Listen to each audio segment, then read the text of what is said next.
novu ponudu u Starigrad Paklenici, radi se autentičnoj dalmatinskoj večeri na ovom predivnom jedrenjaku. Pa idemo vidjeti o čemu se radi i kako to izgleda. Idemo. Ulazimo na ovaj divan jedrenjak, idemo prema našem prijatelju Anti da vidimo što nam on to sprema. Ponuda je da ljudi dožive ovaj brod koji je institucija.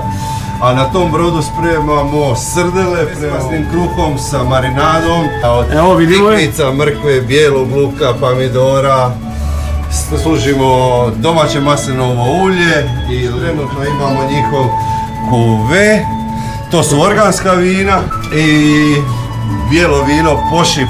U biti ispane vas ovaj pijat i djeci kvalitetnog vina 13 eura. Odlično.